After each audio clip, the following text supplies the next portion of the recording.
On this episode of Locked On Grizzlies, it is a Finals Wednesday edition of the podcast. I'm flying solo to talk to you, dear listener, dear viewer, about the Grizzlies standard. Is it a championship mentality in Memphis, or is there more room for growth in that department? We'll also take a couple of examples of recent champions and championship contending teams and how they could apply to the Grizzlies. All that and more on this edition of Locked On Grizzlies. Let's lock in.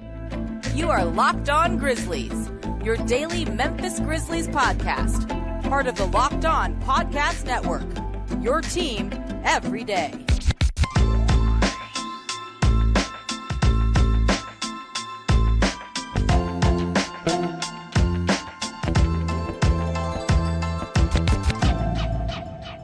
It is a Wednesday in August. You know what that means. It means it is a Finals Wednesday edition of the podcast. And I, Joe Mullinax, am so glad to have you with me on this installment of Locked On Grizzlies. Proud members are we, the Locked On Grizzlies family, myself and DeMichael Cole. Not with me on this episode, but we're proud members of the Locked On Podcast Network, your team each and every day, free and available wherever you get your podcasts. Like, comment, rate, review, subscribe. All those fun things on YouTube. Again, wherever you get a podcast, you can check out Locked On Grizzlies. And thank you for making us part of your NBA and Grizzlies content consumption. It is much appreciated by DeMichael and myself. I write over at Bluff City Media, and I also do some contributing over at SB Nation. For Bluff City Media, that's where most of my work is. I am the Memphis Grizzlies columnist, which is nice to be able to say, right? You know, I have a distinct role still, even after doing this now, goodness, going into my 11th season covering the Memphis Grizzlies. I've been around the block a time or two, and I'm so grateful that you're going around this trip around the block with me on Locked On Grizzlies. This episode is going to be one that talks a lot about mentality, right? Because as someone who's been in sports a majority of my life, so much of sport is mental, right? We can talk about scheme and X's and O's and physicality and athleticism. All of those things matter, of course. But what sets apart a truly great player from a champion? A lot of times it's the mental aspect of things. That's why sports psychology has become more and more popular in recent years. That is one of the reasons why you see all sorts of players that maybe are not as physically gifted as others that are able to rise at a moment or meet adversity head on a little bit better. That is a skill. That is a talent, in my opinion. Maybe it's not like jumping as high as you can. Maybe it's not running as quickly as possible. But if you have that ability to put your head down and go through adversity, learn from adversity, rise to an occasion, and not shrink away from those major moments in your life, obviously sport, they're there for everyone to see that's watching the contest. But we all go through those things in life. And sports in that way are a microcosm of life. There's adverse moments in a game, just like there's adverse moments in your day-to-day life. How you respond to it is what defines your level of success as a person, as a laborer, worker, whatever the case might be. What does all of this have to do with the Memphis Grizzlies? I think I can only speak for myself, certainly can't speak for DeMichael, but I am guilty of jumping ahead in terms of viewing this team as a championship contender, or at least I have been the last couple of years. I've been guilty of it because of their talent.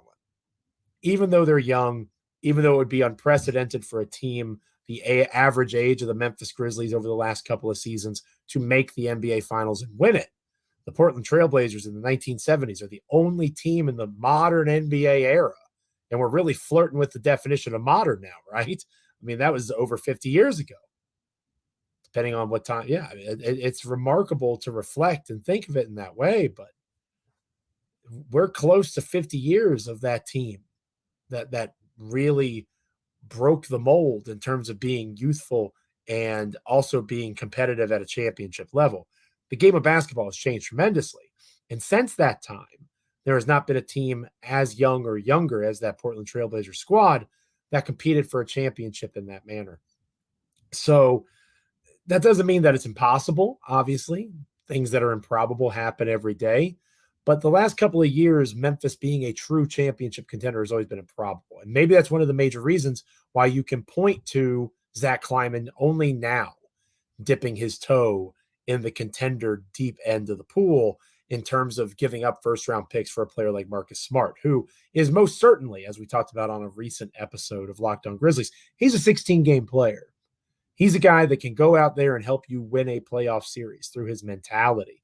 Marcus Smart's 6'4". Marcus Smart has a long wingspan. He has some good basketball skill, obviously, but one of his greatest attributes that he brings is that it factor that comes with living and breathing and competing each and every day through that prism of what is it going to take for me to be the best basketball player, the best professional athlete I can be.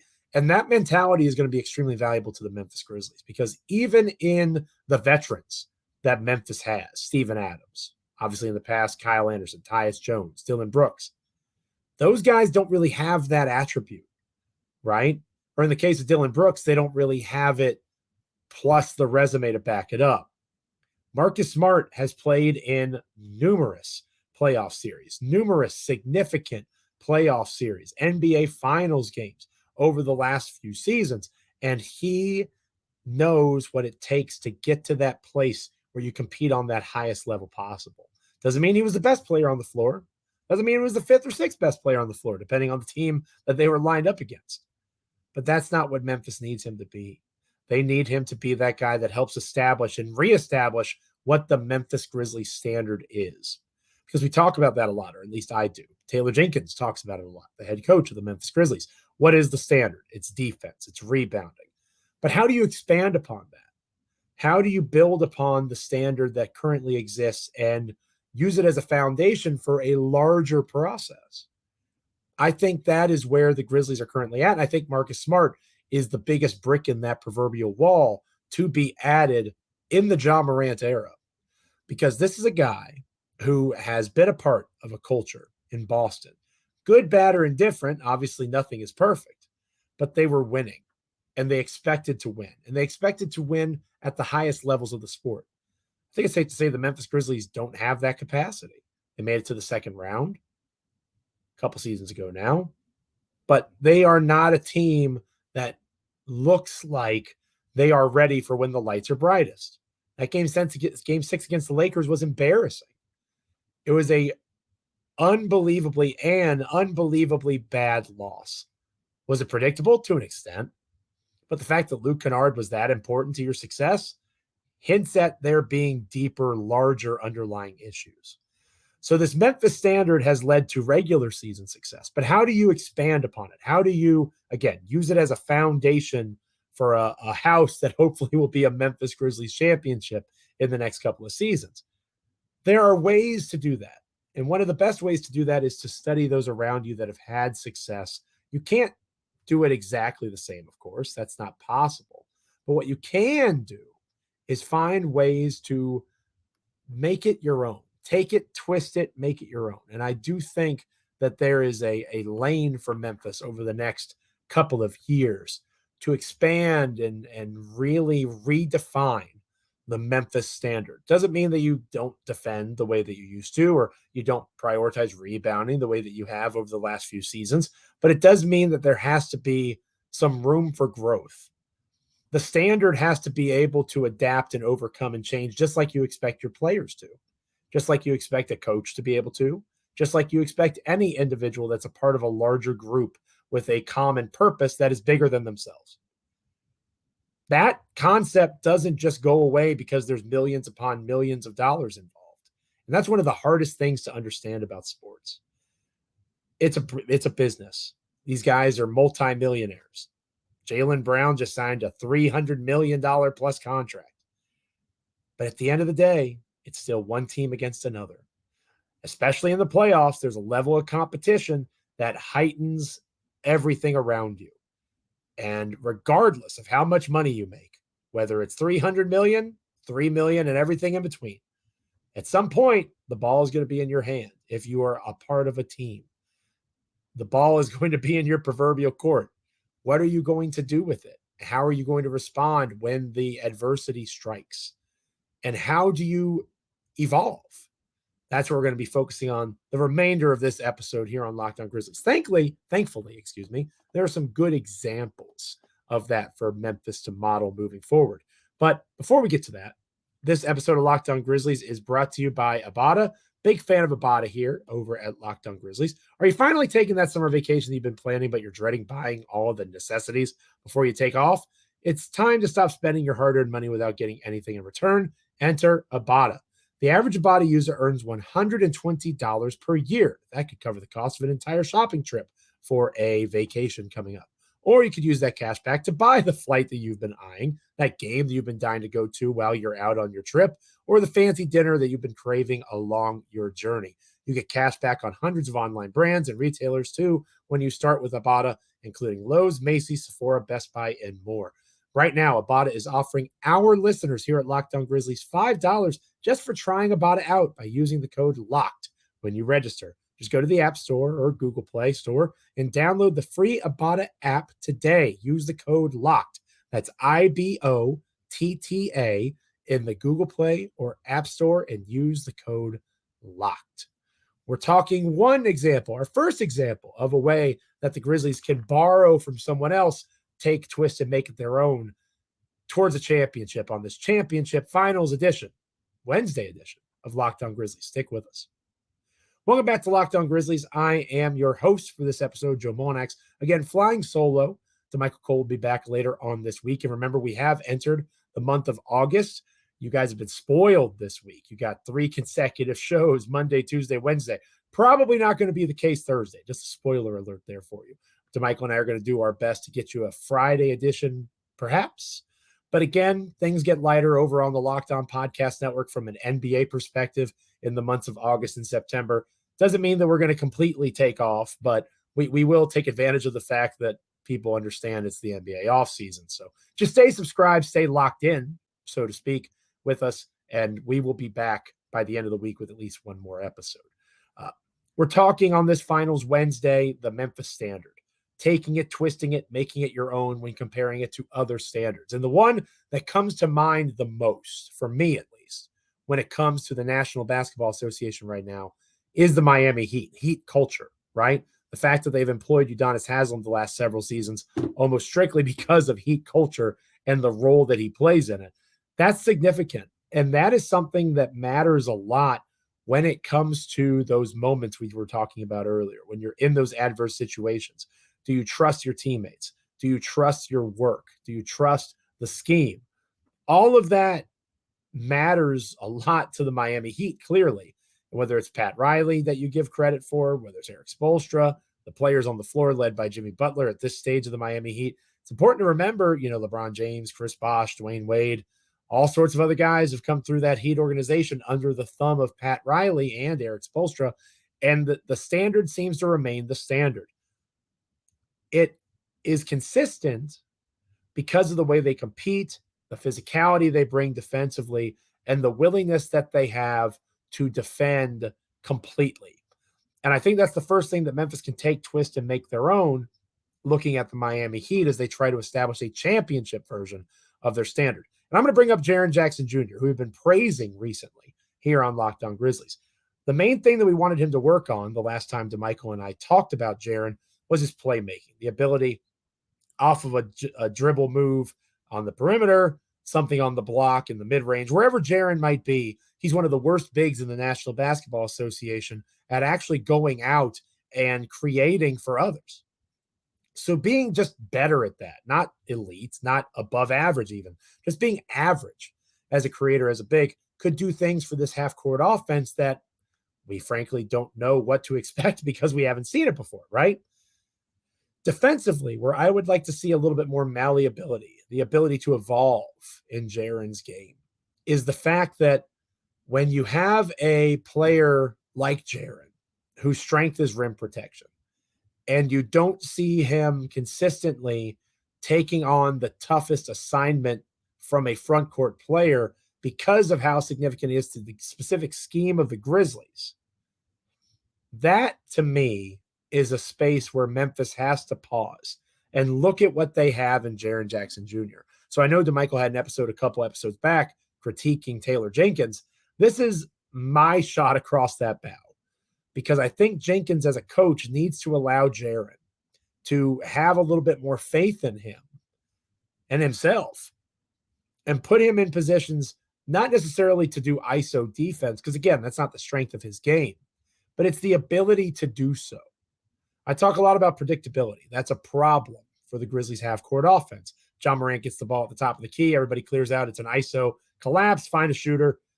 I'm not a coach in the NBA, but I can understand what Memphis is trying to do, especially in crunch time situations, close of games.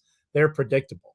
Defensively, when you're predictable, it allows for opponents to get the best offensive looks they can because they can plan for you and pick and pop and choose which offensive sets they think will work best against your drop scheme, your hedge scheme, whatever the case might be defensively.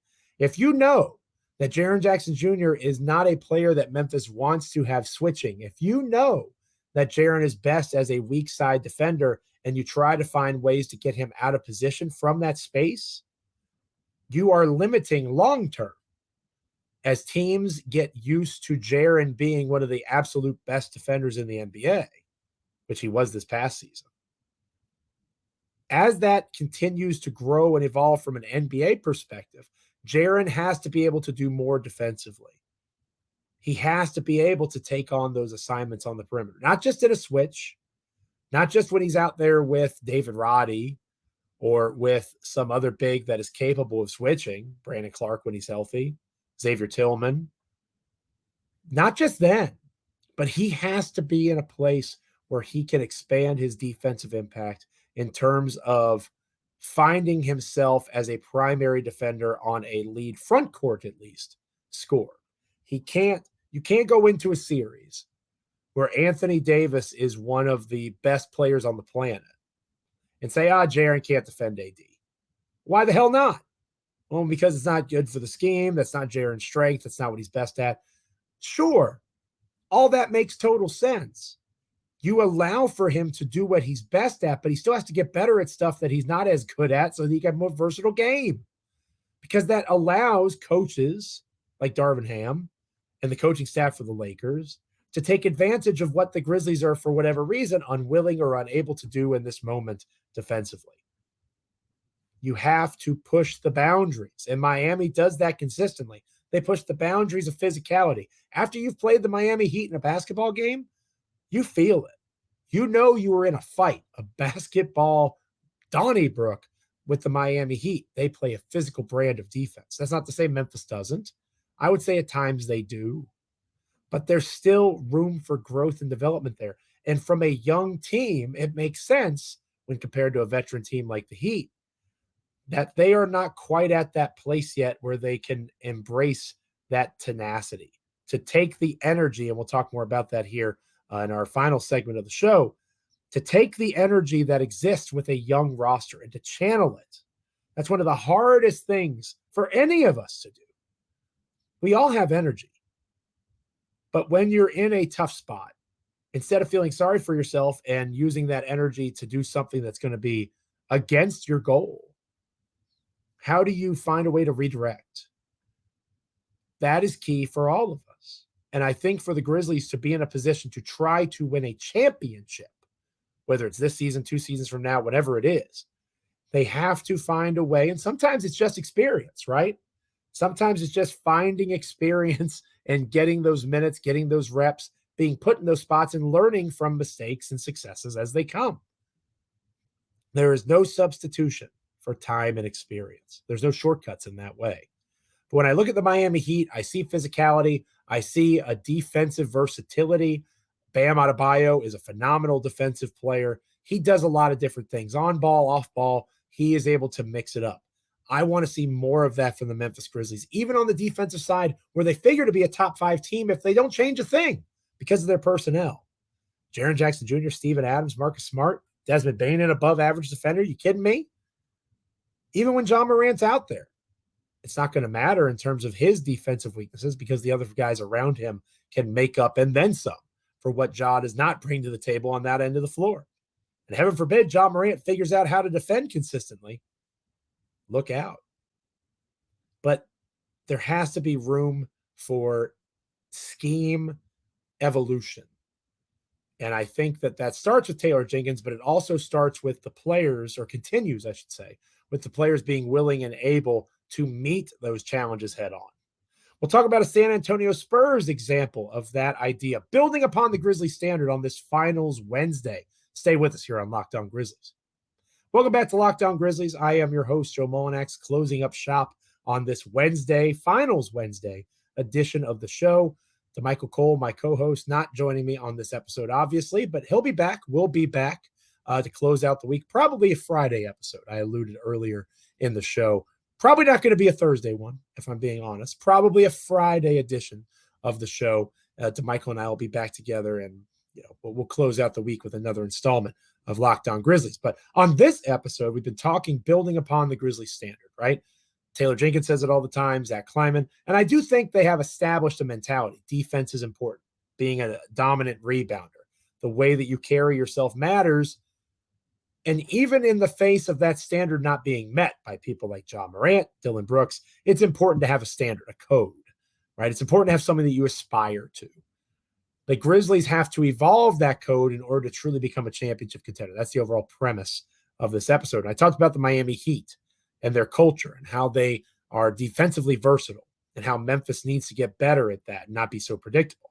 On the offensive side of things, it's more of a macro view, the 30,000-foot level description of what the Grizzlies need to be. And I look at the San Antonio Spurs, who obviously have been very bad in recent years. You don't wind up with the number one overall pick without at least being somewhat bad. And the Spurs were pretty bad this past season.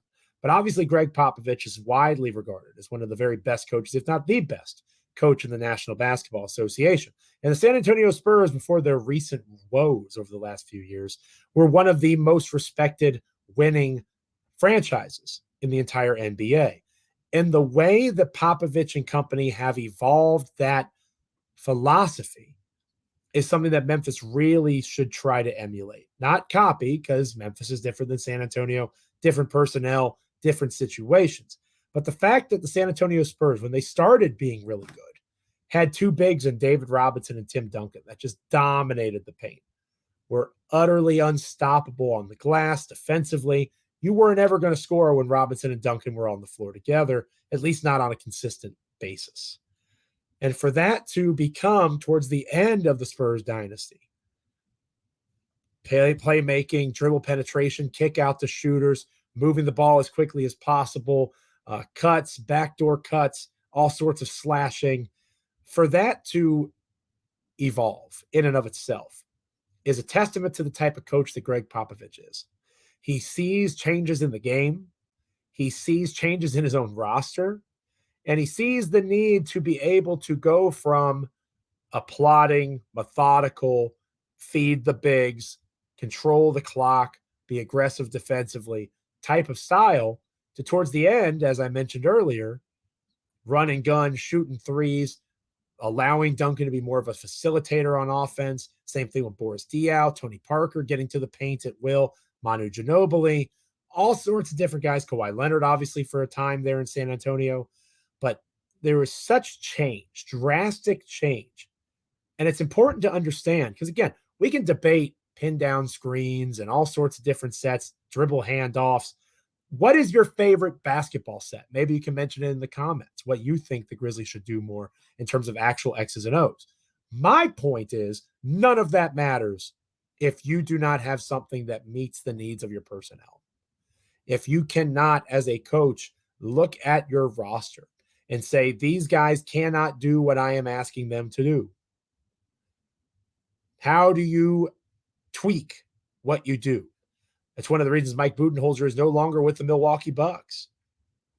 That inability to tweak. And who is Taylor Jenkins' lead NBA mentor in terms of coaching?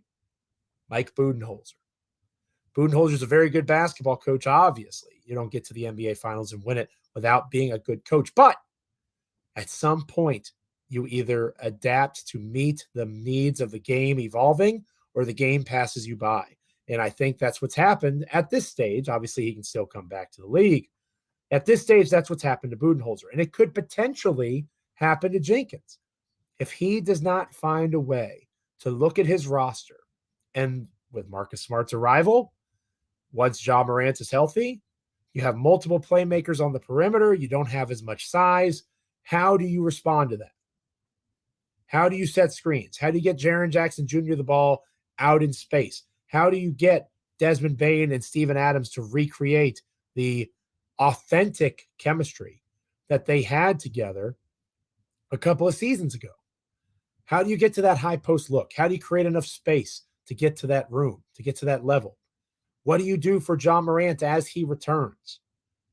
What does the scheme look like? It can't simply be, oh, Ja's back to the way things were. You're not maximizing Jaren Jackson Jr. You're not maximizing Desmond Bane. We are entering a new era, or a new chapter of this Grizzlies era.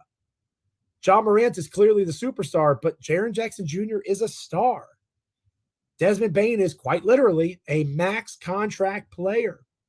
So there has to be some form of understanding that there are going to be opportunities for these guys that can be found without Ja Morant isolation in key moments of the game. There will be times where the best play for the Memphis Grizzlies is still a Ja Morant, Steven Adams pick and roll because of the space that Adams can create and what Ja can do with that space once it is created. But there has to be some level, especially in the half court. You can't look at this half court scheme, replace Dillon Brooks and Tyus Jones with Derrick Rose and Marcus Smart and say, whoop, that's fixed. Spoiler alert, it's not. And that improvement is not just going to come from player development. It has to come from scheme development as well. It has to come from an understanding that the personnel that you have will not always fit the scheme you want to run.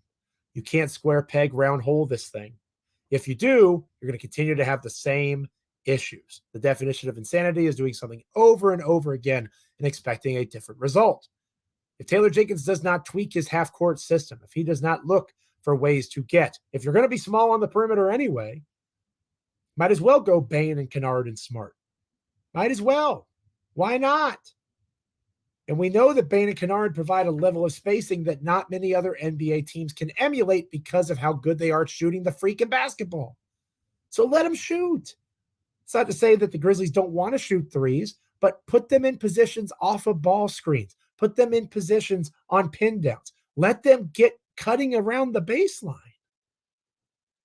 Everything doesn't just have to be dribble, kick out, dribble, kick out. And the more, again, the word versatility, the more malleable a scheme can be around its roster, the better off you will be in terms of being a championship contender. That's the next step, not just for Taylor Jenkins, but for the players at large, because they have to be able to execute. You can draw up all sorts of beautiful things on a whiteboard, but if your players can't consistently hit the shot that gets open based off of those looks, none of it really matters. So the Grizzlies standard has to continue to evolve if they hope to truly be a championship level team. I think it will. I'm optimistic, and I think Marcus Smart's arrival will really help with that most important part that we talked about at the start of the show. Because again, every scheme across America has won at some level.